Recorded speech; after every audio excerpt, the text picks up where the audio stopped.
Good morning students. आज हम लोग शुरू करते हैं चैप्टर नंबर 4 के न्यूमेरिकल क्वेश्चंस जो एनसीईआरटी एक्सरसाइज में दिए गए हैं।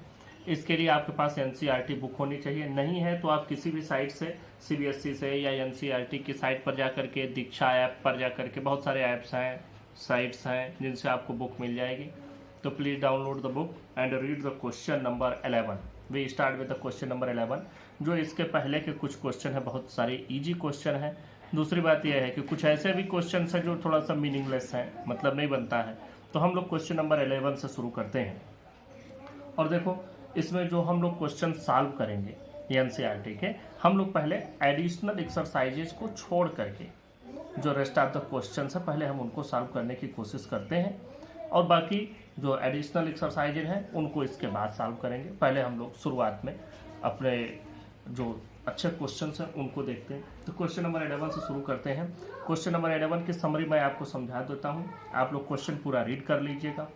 इसमें यह है कि एक पैसेंजर है जो कि एक नए शहर में पहुँचता है, और इस नए शहर में वह स्टेशन पर उतरा और स्टेशन से होटल की जो डिस्टेंस है वह 10 किलोमीटर की डिस्टेंस है। ये 10 किलोमीटर की डिस्टेंस है, और उसने एक टैक्सी हायर किया, और इस टैक्सी वाले ने, ये डिसऑनेस्ट टैक्सी ड्राइवर है, डिसऑनेस्ट का मतलब जानते होंगे आप लोग। तो अब ये अपना पैसा बनाने के लिए लॉन्ग रूट से उसको ले गया, और जो भी रूट से ले गया तो वह 10 किलोमीटर की डिस्टेंस को इसने कवर किया 23 किलोमीटर में, और उसमें टाइम लिया उसने 28 मिनट्स। अब आपसे इस पर दो क्वेश्चन पूछे जा रहे हैं। This is station, this is hotel, and 10 kilometre is the distance, actual distance, but he covered 23 kilometre in 28 minutes to increase his rent। अब हम बात करते हैं कि इसमें हमसे क्या पूछा गया। हमसे पहला क्वेश्चन पूछा गया है what is average speed. Average speed, तो एवरेज स्पीड की वैल्यू क्या हो जाएगी, net distance, total distance divided by total time. तो टोटल डिस्टेंस जो इसने कवर किया 23 किलोमीटर। यहाँ हमको लॉन्ग जो भी पाथ है, लेंथ ऑफ पाथ हमको लेना है, और तो लेंथ ऑफ पाथ यहाँ 23 किलोमीटर है। टाइम इसमें क्या है, अब हम किलोमीटर पर आवर में निकालेंगे तो इस मिनट को हम लोग आवर में बदल लेते हैं। 28 मिनट्स मतलब 28/60 आवर्स। अब देखो हम लोग इसको थोड़ा सा सॉल्व करते हैं, और सॉल्व करने में देखो यहाँ से आप लोग जब इसको सॉल्व करेंगे तो अगर हम 4 से इसको कैंसिल करें तो 4 से ये कट जाएगा 7 टाइम्स में, और नीचे 15, तो हम लिख सकते हैं 23 divided by 7/15 kilometre our. Now देखो, अब हम लोग इसको जब ये डिवाइडेड बाई है, जब हम इसको मल्टीप्लाई करेंगे तो ये चेंज हो जाएगा, इन्वर्स हो जाएगा, उलट जाएगा। देखो 28 इंटू 15/7 किलोमीटर पर आवर, और जो इसकी वैल्यू आती है that is 49.3 kilometre per our. जब आप इसको सॉल्व करते हैं तो ये वैल्यू आपको मिलती है। Now move to the next question. Next part of this question, this is the second part, and in this second part आपसे पूछा गया है एवरेज वेलोसिटी।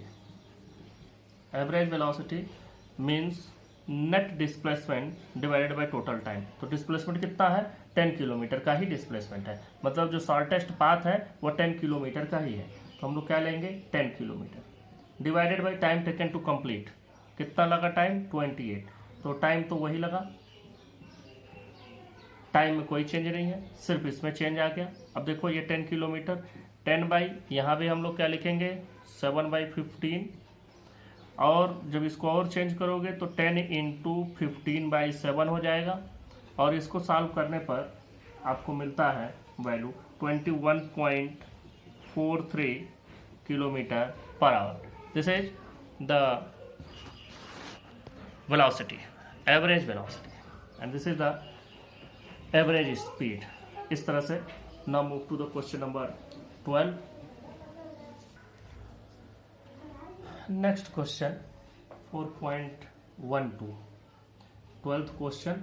ये थोड़ा अच्छा क्वेश्चन है, बहुत बढ़िया क्वेश्चन है। इसमें आप पढ़ें, देखें rain is falling vertically with a speed of 30 metre per second. सीधा सीधा ये आपके समझ में आ रहा है कि वर्टिकली रेन ऊपर से नीचे की ओर गिर रही है और एक वुमेन साइकिल से चल रही है 10 मीटर पर सेकेंड से नॉर्थ से साउथ की डायरेक्शन में। अब आपको पता करना है what is the relative velocity of the rain with respect to woman. और दूसरा चीज ये भी पूछ रहा है कि what is the direction in which she should hold her umbrella to protect herself from the rain. दोनों बातें समझो।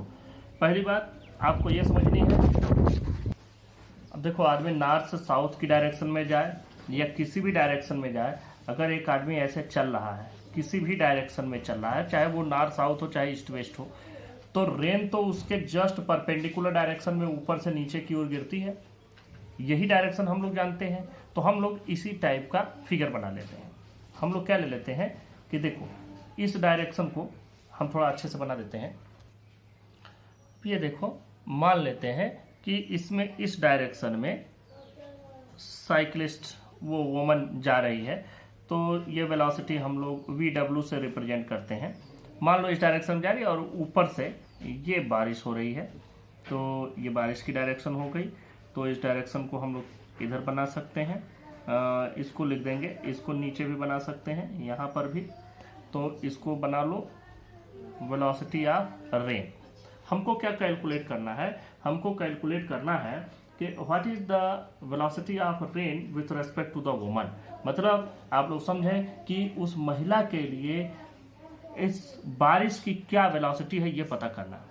फिर से एक बार समझा दो, बारिश हो रही है, बारिश की कुछ वेलोसिटी दी गई है, ये वेलोसिटी आपको यहाँ दिया भी गया है 30 मीटर पर सेकेंड। इधर एक महिला साइकिल से जा भी रही है, तो बारिश जो आएगी वो उसके जस्ट परपेंडिकुलर डायरेक्शन से आएगी, चाहे आप अर्थ पर किसी भी डायरेक्शन में चलें। लेकिन जब आप अगर खड़े रहेंगे तब तो आपको बारिश मिलेगी ऐसे परपेंडिकुलर। अगर आप चलते रहेंगे तो इस वेलोसिटी का जो बारिश आ रही है इसकी कुछ न कुछ डायरेक्शन हो जाएगी। इस चीज़ को आपने महसूस किया होगा कि अगर आप बाइक पर चल रहे हैं और बारिश हो रही है तो आपको लगता है कि बिल्कुल ऊपर से बूंदें नहीं आ रही बल्कि थोड़े से तिरछे डायरेक्शन से आ रही हैं। तो हम यहाँ पर भी इसी चीज़ को मानते हैं और फिर इसको लेकर के इसको सॉल्व करते हैं। तो हमें क्या चाहिए, हमको चाहिए velocity of rain with respect to woman. ये ध्यान देना, हम लोग को कैलकुलेट करना है velocity of rain with respect to woman. और ये वैल्यू क्या होगी, ये वैल्यू होगी velocity of rain minus velocity of woman. अब देखो यहाँ तो वेक्टर फॉर्म में हो गया, अब वेक्टर फॉर्म में हो गया तो VR माइनस VW दोनों को आपको डिडक्ट करना है।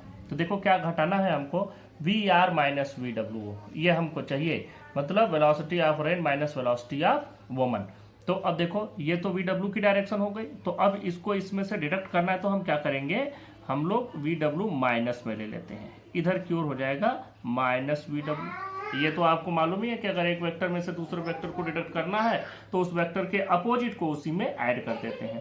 ये ऐड कर दिया, अब हमको इसका क्या चाहिए, हमको इसका चाहिए रिजल्टेंट, और वही रिजल्टेंट ही इसके डायरेक्शन को रिप्रेजेंट करेगा। तो पहले हम लोग बात करते हैं, तो अब हम लोग बात करते हैं पहले कैसे हम लोग पैरेललोग्राम मेथड से ऐड करते हैं। यहाँ से इसके पैरेलल एक लाइन ड्रा कर दो और यहाँ से इसके पैरेलल एक लाइन ड्रा कर दो, और इन दोनों को हम लोग जहाँ पर इंटरसेक्ट करते हैं उस पॉइंट ऑफ इंटरसेक्शन को हम लोग कनेक्ट कर देते हैं।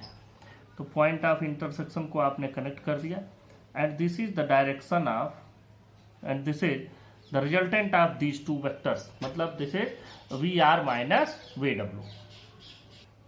और इसी डायरेक्शन में ये जो डायरेक्शन आएगा, जो मैग्नीट्यूड आएगा वो तो हमको इससे मिल ही जाएगा। तो ये मैग्नीट्यूड निकालने के लिए आपको क्या करना होगा, आप देखें ये दिया है, ये दिया है, मतलब अगर हम पाइथागोरस थ्योरम यूज करें तो आप यहाँ से hypotenuse can be calculated using Pythagoras theorem. तो ये तो हो जाएगा मैग्नीट्यूड, और जो इसकी डायरेक्शन बनेगी ये direction, this will be the direction in which she should hold her umbrella to protect herself from the rain. तो इस डायरेक्शन में अगर वो अम्ब्रेला को होल्ड करती है तो अब ये डायरेक्शन भी हम लोग इस एंगल को कोई नाम दे देते हैं थीटा। अब ये अगर थीटा है तो ये अपोजिट एंगल हो जाएंगे, दोनों बराबर हो जाएंगे। तो चाहे यहाँ से थीटा कैलकुलेट कर लो चाहे यहाँ से theta, and this will be the direction to hold umbrella to protect herself from the rain. तो अब हम लोग बात करते हैं VRW की वैल्यू क्या होगी। VRW and this will be the value, ये हो जाएगा अंडर रूट, मैं सीधे सीधे वैल्यूज लिख रहा हूं। देखो ये VR की वैल्यू दिया गया है 30 मीटर पर सेकेंड, और ये जो साइकिलिस्ट हैं वुमन, इनकी वेलोसिटी दी गई है 10 मीटर पर सेकेंड, ये 10 मीटर पर सेकेंड। तो जब आप इन दोनों का स्क्वायर करेंगे, under root VR square plus minus VW square, तो ये वैल्यू आ जाएगी अंडर रूट, क्या आ जाएगा 30 मीटर पर सेकेंड, मतलब 30 स्क्वायर प्लस माइनस 10 का होल स्क्वायर। ये देखो 900 प्लस 100 मतलब अंडर रूट 1000, और 1000 कैन बी रिटन एज 1000 को आप लिख सकते हैं 10 रूट 10, और इसकी वैल्यू अगर आप कैलकुलेट करेंगे तो आपको मिलेगा 31.6। Calculation part must be done by yourself. अब आप स्क्वायर रूट निकालना, ये सारी चीज़ें आप पहले पीछे की क्लासेज में पढ़ते हैं, जानते हैं, कैलकुलेट कर लीजिएगा। अब देखो हमको एंगल भी पता करना है, तो एंगल हमको निकालना है tan थीटा। tan थीटा पता करो, ये tan theta perpendicular by base, यहाँ देखो थीटा के ठीक सामने वाला परपेंडिकुलर होता है और दूसरा बेस, तो ये tan थीटा को हम लोग ले लेते हैं 30 डिवाइडेड बाई सॉरी ये हो जाएगा 10 और 10 डिवाइडेड बाई 30, ध्यान देना ये 10 डिवाइडेड बाई 30, तो ये हम लोग कर देते हैं tan theta is equal to 10 divided by 30। Angle है तो एंगल के लिए हम लोग कोई नेगेटिव पॉजिटिव की बात नहीं है, ये हो जाएगा 1/3। अब 1/3 आप कैसे कैलकुलेट करेंगे, ये आपके लिए एक मुश्किल काम हो गया। आप कोई मुश्किल नहीं है, कोई दिक्कत नहीं है, यहाँ से आपको सीधा लिखना है theta equal to tan inverse 1/3। अब ये वैल्यू हो गई, ये थीटा का एंगल हो गया। इस डायरेक्शन में अगर वो अम्ब्रेला को होल्ड करती है तो वो बारिश से बच जाएगी। नेक्स्ट क्वेश्चन 4.13, इसमें आप लोग समझे दिया गया है कि एक आदमी है जो किसी स्टिल वाटर, रुके हुए पानी में 4 किलोमीटर पर आवर से तैर सकता है। तो उसकी स्पीड हम ले लेते हैं, velocity of man is equal to 4 kilometre per hour.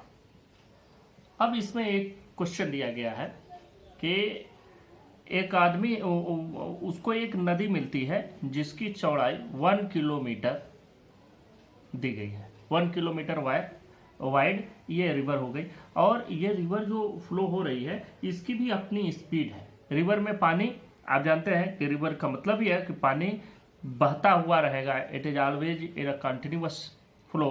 अब देखो इसमें जो पानी की बहने की रफ्तार है वो दिया गया है आपको 3 किलोमीटर पर आवर। तो ये वेलोसिटी ऑफ रिवर VR मान लो 3 किलोमीटर पर आवर। अब बात ये कही जा रही है कि ये आदमी इस रिवर को कितनी देर में पार कर लेगा, जबकि वो अपने स्ट्रोक्स, मतलब जो हाथ चलाने का, जैसे पानी में तैरने के लिए ऐसे ऐसे ऐसे ऐसे हाथ चलाना, तो ये जो हाथ चलाना है ये अपना स्ट्रोक बिल्कुल नॉर्मल डायरेक्शन में लगाता है, रिवर फ्लो के नॉर्मल डायरेक्शन में। तो रिवर फ्लो तो इस डायरेक्शन में हो रहा है, तो मतलब कि वो अपने स्ट्रोक्स बिल्कुल सीधा इस डायरेक्शन में लगाता है। तो इस डायरेक्शन में अगर वो अपने स्ट्रोक्स लगावे तो फिर उसको नदी को पार करने में कितना टाइम लगेगा। दूसरी एक बात और भी है कि जब यह आदमी इस तरह से रिवर को पार करने की कोशिश करेगा तो बिल्कुल सीधा अगर स्ट्रोक्स लगाएगा तो बिल्कुल सीधा इस जगह तो पहुंचेगा नहीं, क्योंकि रिवर का भी फ्लो है। अगर ये वाटर स्टिल होता, रुका हुआ होता, तो ये चला जाता, बिल्कुल इस जगह पहुंचता। लेकिन चूंकि पानी का बहाव है तो पानी का बहाव इसको यहां न ले जा करके, अगर इस डायरेक्शन में फ्लो है तो इसको कहीं इस जगह पर पहुंचाएगा। तो हमें ये चीज पता करनी है कि यह जो एक्स्ट्रा डिस्टेंस कवर करेगा यहां से यहां तक, ये डिस्टेंस कितनी है, और दूसरी बात कि इसको पार करने में कितना समय लगेगा। तो सबसे पहला तो हम लोग टाइम की ही बात कर लेते हैं। Time taken to cross the river, time taken to cross the river. ये टाइम निकाल लो। टाइम इज इक्वल टू, आपको समय का फार्मूला मालूम है, डिस्टेंस अपॉन वेलोसिटी। तो डिस्टेंस देखो 1 किलोमीटर डिवाइडेड बाई जो स्पीड है, ये किस स्पीड से चलता है, 4 किलोमीटर पर आवर से। डिस्टेंस बाय स्पीड, तो यहां से आपको आवर में मिल जाएगा, वैल्यू कितनी आएगी, 1/4 आवर्स। और 1/4 आवर का मतलब कितना हो गया, 1/4 आवर मतलब 60 मिनट का 1 आवर, तो इसका मतलब 15 मिनट्स उसको लगेंगे इस रिवर को क्रॉस करने में। अब दूसरी बात इसी में समझो कि वह एक्स्ट्रा डिस्टेंस यहां से यहां जो पहुंच रहा है, वह एक्स्ट्रा डिस्टेंस कितना है, अब उसकी बात भी कर लेते हैं। इसके लिए हम लोग यहां से इसको मान लेते हैं कि यह इतना डिस्टेंस गया, और ये रहा इनका रिजल्टेंट। अब जरा सा देखो, ये जो मैंने फिगर बनाया है, ये फिगर सिर्फ और सिर्फ आपके समझने के लिए ही बनाया है। ये तो समझो कि यहां से इतने दूर में ये पार हो गया। इसको मैं थोड़ा और अच्छे से बना देता हूं, आप लोग देख लें। खूब ध्यान से आपको समझना है ये क्वेश्चन। जितना छोटा क्वेश्चन है, जितना छोटा इसका सोल्यूशन है, उतना ही डिफिकल्ट है इसको समझना, और इजी भी है अगर थोड़ा सा आप दिमाग लगा देंगे। ध्यान से समझो, इस दौरान जब ये अपने स्ट्रोक्स बिल्कुल नॉर्मल लगाता है, तो इसको पहुंचने में कुल समय लगता है 15 मिनट। बिल्कुल सही है, कोई दिक्कत नहीं है। लेकिन ये यहां न पहुंच करके इस जगह पर जाएगा, तो यह जो इसको एक्स्ट्रा डिस्टेंस यह इतनी मिल रही है, मतलब यह पाथ न फॉलो करके इस पाथ को फॉलो कर लेता है, इस जगह पर जाकर के पहुंचता है, तो यह जो एक्स्ट्रा डिस्टेंस इसने कवर किया है वो किस स्पीड से, उसमें जो नदी का फ्लो है, जो रिवर का फ्लो है, नदी का बहाव, वह भी उसको मदद कर रहा है, और वही उसको इतनी दूर ले जा रहा है। तो मतलब यहां से यहां तक की डिस्टेंस कौन फ्लो करा रहा है, इसको फ्लो कराया, इसको इस डिस्टेंस को कवर कराया रिवर के फ्लो ने। तो रिवर का फ्लो कितना है, 3 किलोमीटर पर आवर।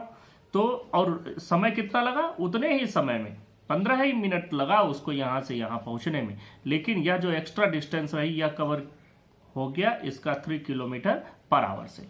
तो BC हम डायरेक्ट इसको लिख देते हैं, BC इज इक्वल टू, अब ये टाइम डिस्टेंस हम लोग कवर कर रहे हैं, तो डिस्टेंस इज इक्वल टू होता है वेलोसिटी इंटू टाइम। वेलोसिटी क्या लेंगे, 3 kilometre per our into 15 minute, मतलब 15/60 आवर्स। बस ये वैल्यू आप कैलकुलेट करेंगे तो you will get 0.75 kilometre. This is the extra distance covered by the man while crossing the river. Next question की बात करते हैं, क्वेश्चन नंबर 4.14। इस क्वेश्चन में देखो, एक हार्बर है, मतलब जहां पानी के जहाज रुकते हैं, हार्बर, वहां पर एक जहाज खड़ा हुआ है। उस जहाज के ऊपर शिप है, शिप पर एक झंडा लगा हुआ है, वहां हवा चल रही है 72 किलोमीटर पर आवर से। तो ध्यान से देखो, पहले हम लोग नॉर्थ साउथ ईस्ट वेस्ट बना लेते हैं डायरेक्शन, जिससे हमको समझने में आसानी हो। और ये क्वेश्चन मैं साथ में पढ़ता भी चलूँगा, आपको समझाता भी चलूँगा, वैसे आप लोग क्वेश्चंस देख लेंगे कहाँ है कैसे है। ये नॉर्थ हो गया, साउथ, ईस्ट वेस्ट, जो आपको डायरेक्शन पहले से मालूम है, आपने पढ़ रखी है। देखो यहाँ पर जो उस शिप पर जो झंडा लगा हुआ है, it flutters in the direction of north east. वह फहरा रहा है किस डायरेक्शन में, नॉर्थ ईस्ट डायरेक्शन में। अब ध्यान से समझना, पहले ये कहा गया कि एक जगह पर एक शिप खड़ी है, वहां पर हवा चल रही है, हवा की स्पीड है 72 किलोमीटर पर आवर।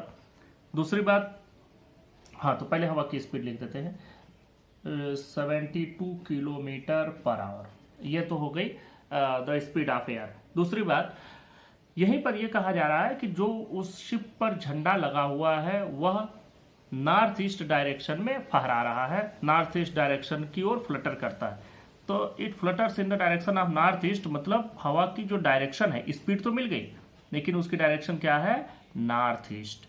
जिस डायरेक्शन में वह रुका हुआ है, शिप रुका हुआ है, मतलब कि जिधर हवा चलेगी उसी डायरेक्शन में झंडा फहराएगा। तो यह हो गया झंडा फहराने की डायरेक्शन, और ये हो गया हवा की डायरेक्शन, ये वैल्यू आ गई 72 किलोमीटर पर आवर।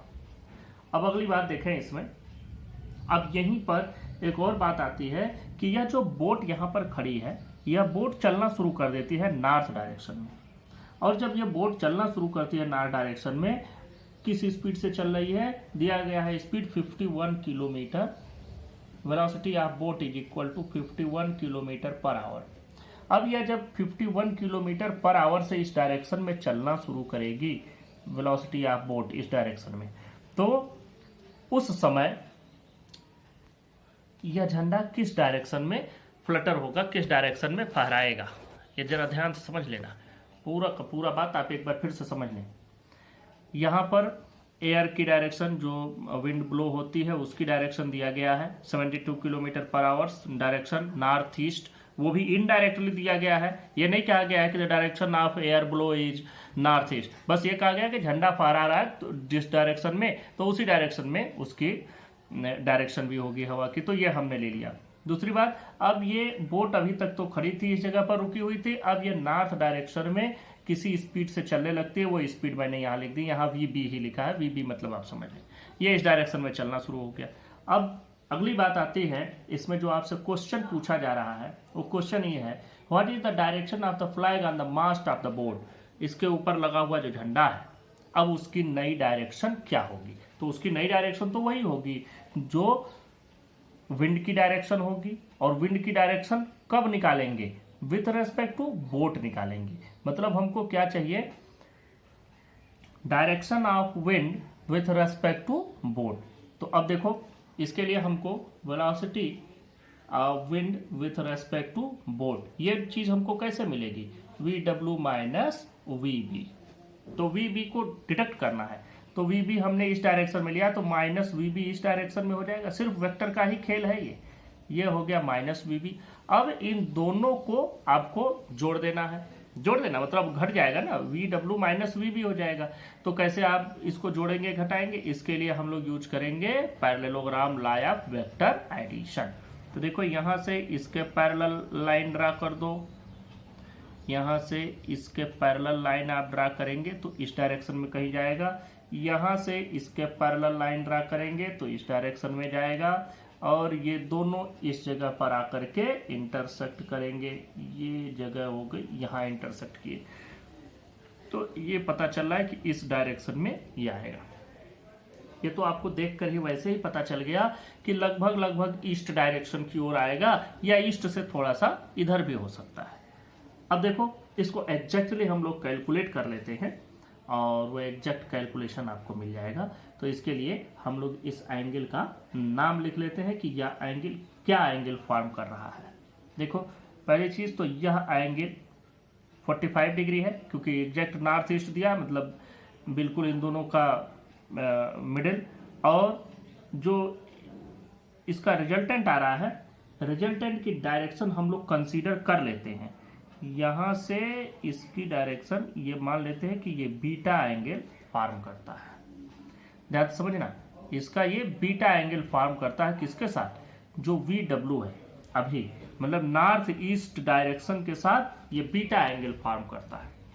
तो अब देखो हम लोगों ने एक फार्मूला पढ़ा है, और वो फार्मूला आपको याद होगा शायद, जब हम आपको वेक्टर एडिशन सब्ट्रैक्शन समझा रहे थे तो वहीं पर मैंने समझाया था कि अगर दो वेक्टर हैं, पैरेललोग्राम मेथड या किसी भी मेथड से उनको जोड़ा या घटाया गया है, तो उसमें हम लोगों ने analytical method of vector addition समझा था। एनालिटिकल मेथड से आप लोग देखिएगा तो वहां पर आपको एक बात मैंने समझाई है कि वहां जो रिजल्टेंट आएगा उसके बीच में जो एंगल बनता है, रिजल्टेंट का एंगल जो बनता है, उस एंगल की बात की गई है।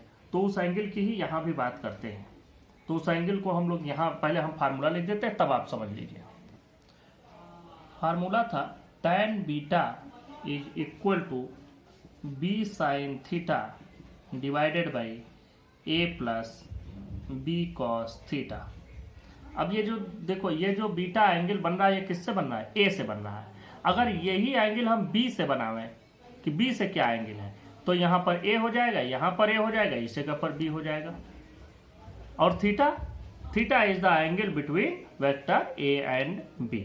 तो यहाँ पर A और B के बीच का एंगल कितना है, देखो यह तो पूरा पूरा यहाँ से यहाँ तक ये 90 डिग्री का एंगल बन गया, और ये 45 डिग्री का एंगल बन गया। तो अभी हम लोग बात करते हैं VW से हम लोग इसके एंगल को निकालते हैं। तो अगर हम यहाँ पर VW रखें, tan beta is equal to, देखना VW से एंगल कैलकुलेट कर रहे हैं, तो इसका मतलब जिससे एंगल कैलकुलेट करते हैं वो यहाँ नीचे आ जाता है, और यहाँ ऊपर क्या हो जाएगा, VB साइन थीटा, यहाँ पर आ जाएगा VB कॉस थीटा।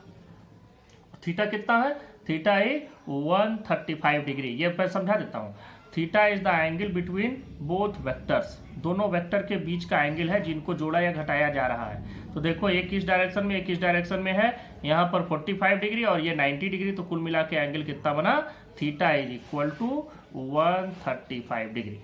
तो अब हम लोग सिर्फ और सिर्फ आपको वैल्यू पुटअप करनी है और उसी से आपको यहाँ सोल्यूशन मिल जाएगा। VB मतलब 51 साइन 135 डिवाइडेड बाई VW मतलब 72 प्लस VB मतलब 51 cos 135।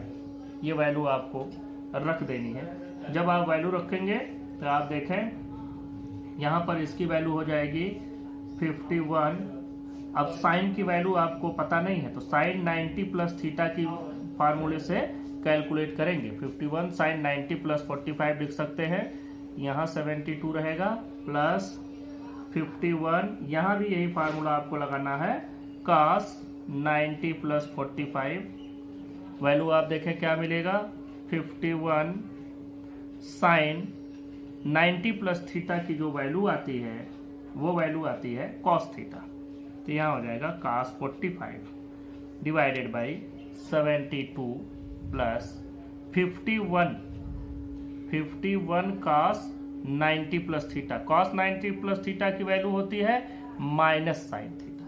तो यहाँ पर जो वैल्यू आ जाएगी यही मैं माइनस कर देता हूँ, माइनस 51 cos की जगह हो जाएगा साइन 45 डिग्री, साइन 45 डिग्री।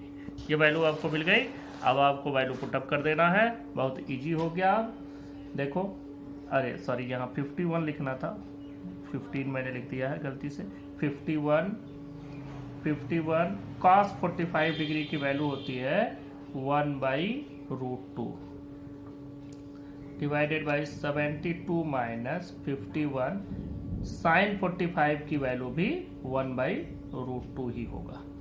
अब जब आप इसको सॉल्व करेंगे तो आपको मिल जाएगा 51 डिवाइडेड बाई √2, यहाँ से एलसीएम ले लो, 72 √2 माइनस 51 टोटल डिवाइडेड बाई √2। यहाँ से √2 से √2 आपका कैंसिल हो जाएगा, क्या मिलेगा 51 बाई 72 √2 माइनस 51। ये वैल्यू आपको मिला। अब इस वैल्यू को जब आप सॉल्व करते हैं तो आपको मिलता है 1.0037। इसको टोटल सॉल्व करने पर ये वैल्यू आती है। अब जब ये वैल्यू आ रही है, ये देखो, अगर tan 45 की वैल्यू लेते तो कितना होता, 1। tan 45 डिग्री हो जाता 1, लेकिन यहाँ पर हम कितना पा रहे हैं 1.0037, मतलब बहुत थोड़ा सा आगे बढ़ रहा है। तो अब इस फिगर पर चलेगा, बीटा की जो वैल्यू आ रही है 45 डिग्री से थोड़ा सा ज़्यादा आ रहा है, तो नियरली क्या लिख सकते हैं, नियरली ईस्ट डायरेक्शन। और आप वेक्टर से जो फिगर बनाए हैं तभी आपको मिल गया है कि इन दोनों के बीच में लगभग आएगा, थोड़ा सा आगे जाएगा, मतलब ईस्ट डायरेक्शन के ही ओर रहेगा। और यहाँ से मैथमेटिकली हमको मिल भी गया कि ये वैल्यू लगभग यहीं तक जा रही है। तो मैथमेटिकली वेक्टोरियली दोनों हम लोग पा रहे हैं कि नियरली ईस्ट डायरेक्शन। तो हम लोग लिख सकते हैं कि nearly east direction, hence the flag will flutter almost in east direction, almost in east direction। ये वैल्यू आ गई। Now move to the next question. Question number 4.15 15th question है, दिया गया है the ceiling of a long hall is 25 metre high. समझो, एक छत है, घर की जो छत है वो 25 मीटर की हाइट पर है। समझो, ये हो गया फर्श, ये हो गया छत, दिस इज द सीलिंग। अब इसमें आपसे कहा जा रहा है कि ये बताओ कि अगर हम एक बॉल फेंकें 40 मीटर की डिस्टेंस से, ये बहुत लंबा है, 40 मीटर पर सेकेंड की डिस्टेंस से अगर हम एक बॉल फेंकें तो वह कितनी मैक्सिमम डिस्टेंस तक जा सकता है जबकि ये छत को टच न करे, बिल्कुल ऐसे चला जाए। अब समझो, अब ये इस तरह से जाना है, इस तरह से आप कुछ फेंकेंगे ऐसे, तो कुछ भी अगर आप फेंकते हैं, दूर फेंकना हो तो आप बिल्कुल ऐसे ही फेंकते हैं इस तरह से, तो ये इस डायरेक्शन में जा रहा है। तो अब यहाँ से देखो, ये जाए लेकिन इसको टच ना करे, तो मैक्सिमम हाइट क्या हो गई, ये हाइट हमारी हो जाएगी, यहाँ से हमको एक चीज़ मिल गई कि जो हाइट की वैल्यू होगी, मैक्सिमम हाइट, वो कितनी आ रही है, 25 मीटर। और जिस स्पीड से इसको फेंका जा रहा है वो स्पीड दिया गया है यहाँ पर, आपको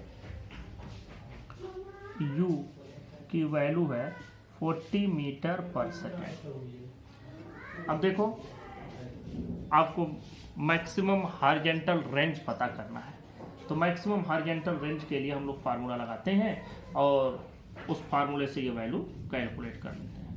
तो मैक्सिमम हॉरिजॉन्टल रेंज का फार्मूला देखो, मैक्सिमम मतलब हॉरिजॉन्टल रेंज आपको पता करनी है। तो हॉरिजॉन्टल रेंज की वैल्यू क्या होती है, u square sine 2 theta upon g. ये फार्मूला आप लोगों ने पढ़ा है। इस फार्मूले में r की value u square sine 2 theta की वैल्यू, थीटा तो हमें मालूम ही नहीं है, तो हम इसको लिख सकते हैं 2 sine theta cos theta upon g. ये वैल्यू आ गई। अब बात आती है कि साइन थीटा कॉस थीटा कहाँ से पाएंगे, तो उसके लिए हम लोग मैक्सिमम हाइट का फार्मूला लगाएंगे, वहां से ये वैल्यू कैलकुलेट कर लेंगे। तो देखो, अगर हम मैक्सिमम हाइट का फार्मूला लगाएं तो यह चीज इक्वल टू होता है, फार्मूला आपको याद होना चाहिए, जब फार्मूला याद रहेगा तभी आप इसको कैलकुलेट कर पाएंगे, you square sine square theta upon 2g। यह वैल्यू आपको समझ में आ जानी चाहिए। यहां से देख लो, इसकी वैल्यू कैलकुलेट कर लो। अब यहाँ से आप साइन स्क्वायर थीटा की वैल्यू कैलकुलेट कर लीजिए। साइन स्क्वायर थीटा की वैल्यू कितनी हो जाएगी, इसको क्रॉस मल्टीप्लाई कर दो, 2gh अपॉन यू स्क्वायर, सबकी वैल्यू रख दो। 2 इंटू 9.8 इंटू एच की value 25 divided by you square मतलब 40 इंटू 40। तो यहाँ से आपको साइन स्क्वायर थीटा की वैल्यू मिल जाएगी। और अगर आप उसका स्क्वायर रूट ले लेते हैं तो आपको साइन थीटा की वैल्यू मिल जाएगी। तो साइन स्क्वायर थीटा की वैल्यू आती है 0.306। This is the value of sine square theta. तो साइन स्क्वायर थीटा आपको मिल गया, तो साइन थीटा की वैल्यू कैलकुलेट हो जाएगी। तो साइन थीटा की वैल्यू हो जाएगी, जब आप इसको स्क्वायर रूट में लिखेंगे 0.306 और ये वैल्यू आएगी 0.554। और अगली बात देखो, इसी तरह से आप कॉस स्क्वायर थीटा की वैल्यू कैलकुलेट कर सकते हैं। कॉस स्क्वायर थीटा मतलब 1 माइनस साइन स्क्वायर थीटा, और 1 माइनस साइन स्क्वायर थीटा मतलब 1 माइनस 0.306। और यहाँ से आपको कॉस स्क्वायर थीटा की जो वैल्यू मिलेगी 0.694। और जब आप कॉस थीटा की वैल्यू कैलकुलेट करेंगे तो कॉस थीटा की वैल्यू आएगी अंडर रूट 0.694 और ये वैल्यू आपको मिलेगा 0.833। ये अंडर रूट वगैरह निकालना, it's your job. Now we have to put the value of sin theta, cos theta, g and u square and simply solve it. Values put up करो। r is equal to u square मतलब 40 into 40 into 2 sin theta की value sine theta की value 0.554, 2 into 0.554 into cos theta की value 0.833, 0.833 ये value आपको मिल गई, divided by जी मतलब 9.8। तो यहाँ जब आप इस पूरे को सॉल्व करेंगे तो आपको मिलेगा 150.7 metre. Now move to the question number 16।